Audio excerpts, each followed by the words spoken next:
Hi from my platform, Linda's TV show. If it is your first time, you are welcome. Please, after watching this video, if you like what I'm doing, please subscribe, put on your notification bell to all notification. It is very, very important because it will enable you to know when I upload a new video. Here we upload videos on daily basis as it is happening. We are bringing it live and direct, undirected to you. After watching, you are free to criticize, you are free to say your opinion, but let us say it constructively. Myself, Linda, will be standing here watching this video together with you from the beginning to the end. Then we'll go to the comment section. I appreciate you all, my lovely subscribers, followers, those who comment and share this video as we watch the video right now. The expectation on us was too high. People were expecting so much from us. And maybe after 7 years, we haven't done to their expectation. Only God knows what is in somebody's mind. Or as a human being, you know, you cannot say that you are right or we have done what we should. So the government, they have really tried, the administration. They have done their best, but maybe it's still not the best to others. To them, they have done their best. So only God knows. So we must apologize to Nigerians, you know, whether we have met up with the expectation or not. So in what areas do you think that they could have done better, maybe in your own opinion? I don't know, because my office, I run it like an NGO, just to receive people. I'm not into government activities. My own is to support them, either on health or education. I don't go into details of what they're doing. Do you think there's a chance that APC may not come back as the ruling party in Nigeria? Why did you ask that question? Of course, we'll continue. Of course, APC will win. By the grace of God.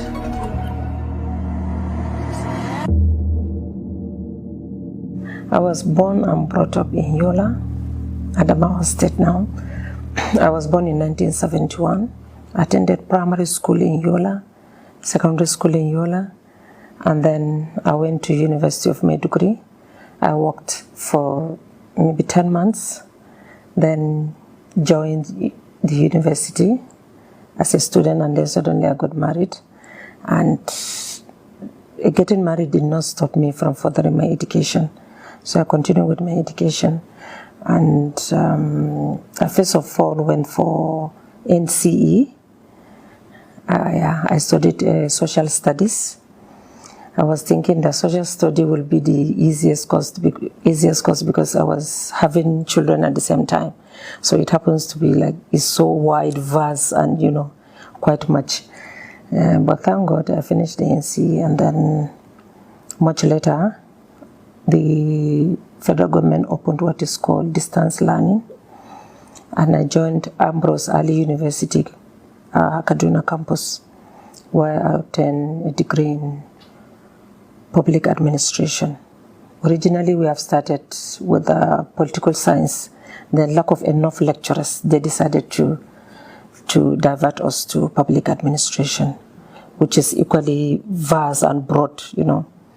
We touch a lot of fields like law, business, or everything. So what about your master's? And then after that, I went to UK because my children school there, all of them. So most of the time I happens to be in the UK. So I decided to use that time to enroll for short courses like a beauty therapy. I enrolled in beauty therapy course like for 2 years. I got a diploma in beauty therapy, from nails to pedicure, manicure, from nails to eyelashes, permanent makeup, everything about beauty. So I got a diploma on that, and when I came back to Kaduna, I opened a spa, and then later on a training institute. I was also one of the consultants of KRPC, Kaduna NNPC, on youth empowerment program. They call it YESUP. They normally empower the youths around their host environment in order not to vandalize their, equipments. Yeah. So I happen to be one of their consultants before. And then one of the resource persons of NBTE. So I was among the people that wrote the curriculum for them. So I wrote the beauty therapy side of it. And then others took other courses like agriculture and so on. A lot of people don't see the academic side of you a lot, and it's really exciting for me. So why was this like a motivation for you to go into educating, particularly the girl child? Yes, and also where we're born and brought up, like including our great-grandparents were educated. So even when I got married, I think in our society that time, in our environment or the family or in Adamawa State in general, the least educated person may be somebody who has a secondary school leaving certificate. Okay. Yeah. So your motivation for educating, especially young people, where did it come from? Why did you pick interest in education?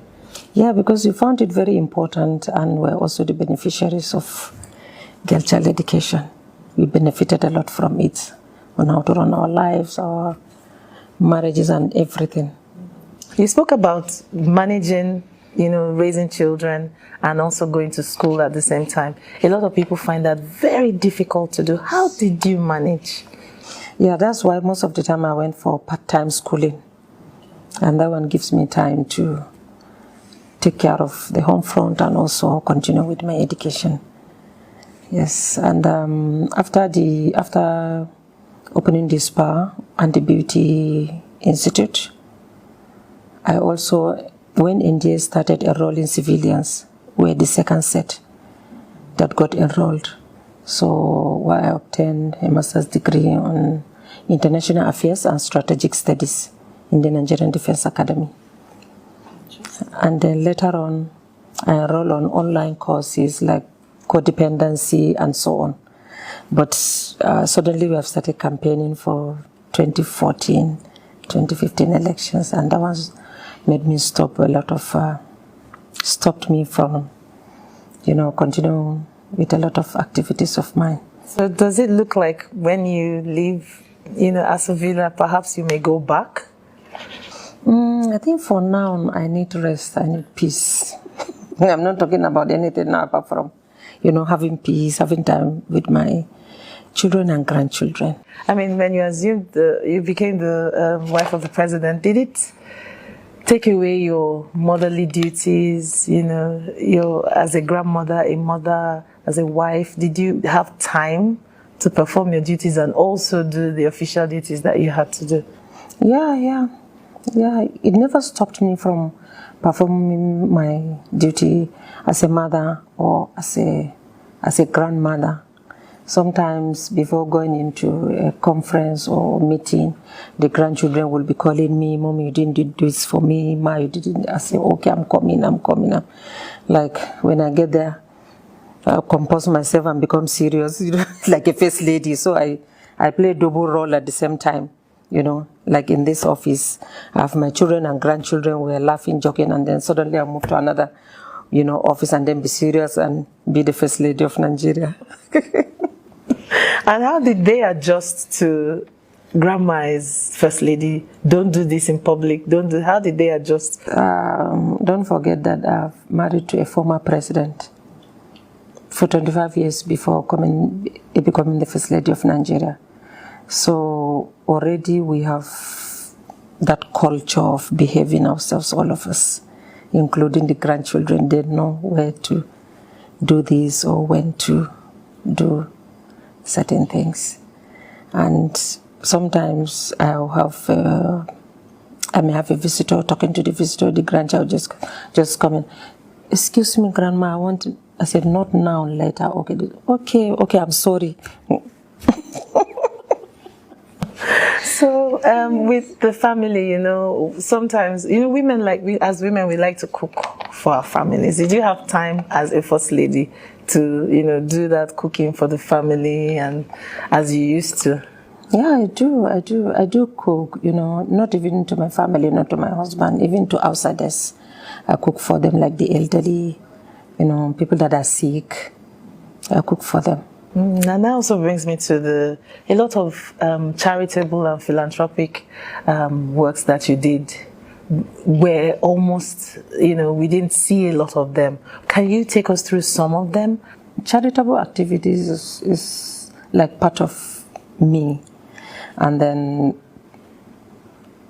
when I realized that I have a lot of people that are willing to help me, so we decided to go into like a medical missions. And in that medical missions, we normally screen like 4,000 women in each state, maybe in less than 10 hours.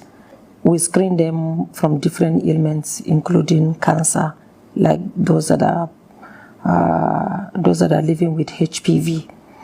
So we normally collaborate with Mary Stopes, and in Mary Stopes Foundation they have a machine that's called See and Treat. So if we tested a woman positive, we keep them aside, and then after the whole screening, they'll come back to that, concentrate on them, then they burn the lesion that they have seen in them. So they call it See and Treat. So from there, they are negative from the HPV. Oh, that's lovely. Then also we did on thousands of women in Nigeria, because we went to almost, I think, all the states. I could remember in 2015 we started with Cross River, then down to other states.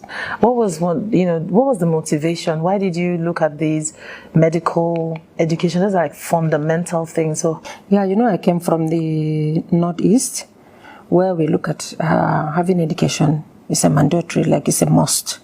And in the Northwest, we found out that they got married early, like 13, 14, which is quite a worrisome and very unfortunate. They like doing that, and I've done my best to see how we can help, to stop it or reduce it. What do you want them to remember you the most for? Service to humanity. We give some stationaries, school materials, and then during our campaign, we insist on, we extracted the few points from the party manifesto, then we capitalize on it, and then we campaign on it. That is feeding, giving a hot meal to a primary school and secondary school students. Hot meal, and that one will encourage them to remain in school. It was a big, challenge for us, because by the time my husband came into power, there was no such resources, for that. But I insisted that we campaign for it, and it must be done. So, are you seeing this continuing after your husband leaves office? Yeah, of course, it will, as long as it's an APC leadership. And what if it's not? It should be. Will you continue Future Assured? Yeah, I will. I will continue at a lower level, maybe, because I want to rest after this. I really want peace. I want peace. I want to rest. I want to be with my grandchildren, with my children, with my associates like before, So we are like caged here. Okay. So, and your beauty... I'm sure we'll continue with the Future Assured. We can't stop, because we have already collaborated with a lot of international bodies. Okay. Then your beauty parlors you spoke about, will you go back to them, or will you also... No, that one I shut it. No, that one is gone. But I'm going to have it in my own house for my personal use. Do you see yourself going for any public office at all? Thank you very much. I thank God for giving me the opportunity to be the First Lady of Nigeria. And I think that position is such a priceless position. And I thank God, and I pray to God that will grant us good exiting. We hand over to APC government again. And I don't have any political ambition, because after that, I'm going to be the former First Lady of Nigeria. What else am I looking for? What if you rest for some time and then you come back? I want to continue resting. short word of advice for the next first ladies who are coming? What do you want them to know that probably nobody may tell them? Let her just be herself. She should not allow anybody that will come and, you know, mortgage their administration. Okay. So they have to listen to people that voted for them or people that votes for them. They must listen to people and then be herself. Under any circumstance, she must be herself. She should not allow people to define her. She should try and define herself. Thank you so much for sticking to this video to the end. Like I said before, now it's time for us to go to the comment section to air our mind and our opinion. Say what you think about this video and this platform. Do it constructively. Share this video, like, subscribe, and also continue to watch Linda's TV show, because this is the home of news. Until I see you again in my next video, remain blessed. For now, I would say bye-bye.